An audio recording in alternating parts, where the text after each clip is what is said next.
बात है सन 1857 की, जब दास्ता की बेड़ियों में कसा था भारत, अंग्रेजों का गुलाम था भारत। दास्ता है सन 1857, महीना मार्च। मंगल पांडे चौथी इन्फेंट्री बैरकपुर में तैनात थे। सिपाहियों में जबरन ईसाई बनाने से लेकर कई तरह की अफवाहें फैल रही थी। कोई कह रहा था नई कारतूसों में गाय और सूअर के चर्बी का प्रयोग किया जाता है ताकि अंग्रेज अधिकारी हिंदू और मुस्लिमों के धार्मिक भावना को ठोस पहुंचा सके। इनमें से एक अफवाह यह भी थी कि बड़ी संख्या में यूरोपीय सैनिक हिंदुस्तान के सैनिकों को मारने आ रहे हैं।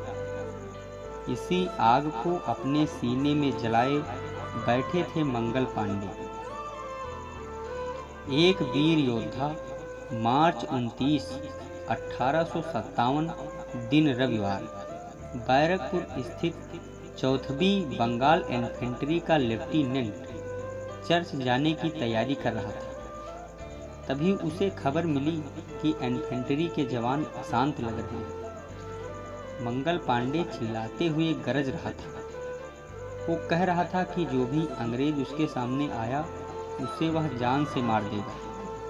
इसके बाद मंगल पांडे की तलवार हवा में लहराई। मार्च 29 की वो शाम खून से रंग गई। जैसे ही अंग्रेज अफसर हियर से वहां पहुंचा, मंगल पांडे ने गोली उसके सीने में दाग दी। इस वीर भारत माँ के सपूत पांडे ने अंग्रेजों के खिलाफ खुला विद्रोह कर दिया। उसके बाद पूरे टुकड़ी में विद्रोह की आग फैल गई और सैनिकों ने अंग्रेजी हुकूमत को जड़ से उखाड़ फेंकने की कसम खाई। इस विद्रोह को रोकने के लिए अंग्रेजों ने सैनिकों की बहुत बड़ी टुकड़ियां बुलाई। ये टुकड़ियां अत्याधुनिक हथियारों से लैस थीं।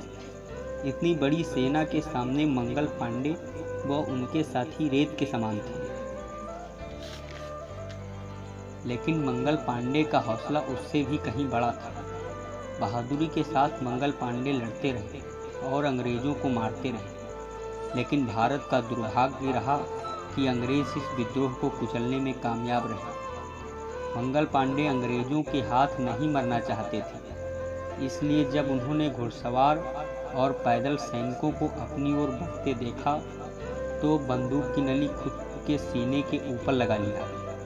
लेकिन जख्मी होने के कारण बंदूक नहीं चला पाए और जमीन पर गिर गए। तब उन्होंने पैर के अंगूठे से ट्रिगर दबाया। गोली चली और गोली से उनके कपड़े जलने लगे। मंगल पांडे घायल अवस्था में जमीन पर पड़े थे। तब फिरंगियों ने उन्हें पकड़ लिया।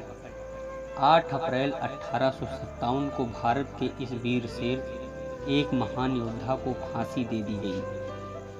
मंगल पांडे के बलिदान से विद्रोह की आग पूरे भारत में फैल गई तथा जिस प्रकार मंगल पांडे ने गाय और सूअर लगी चर्बी से बने कारतूस को छूने से मना कर दिया था, उसी प्रकार 24 अप्रैल साल 1857 को मेरठ के छावनी के सभी सिपाही भी भड़क उठे। इस प्रकार अंग्रेजों के खिलाफ विद्रोह का यह आग पूरे भारत में फैलने लगा और यह मंगल पांडे का विद्रोह अंग्रेजों के ताबूत में 7वीं कीली साबित हुआ और भारत माँ को दास्ता की बेड़ियों से आज़ाद कराने में यह विद्रोह, यह आग कामयाबी की लक्ष्य साबित हुई।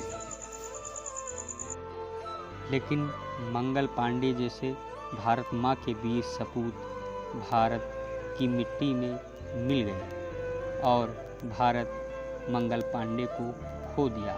भारत आज भी ऐसे वीर सिपाहियों को याद करता है। जय हिंद, जय भारत।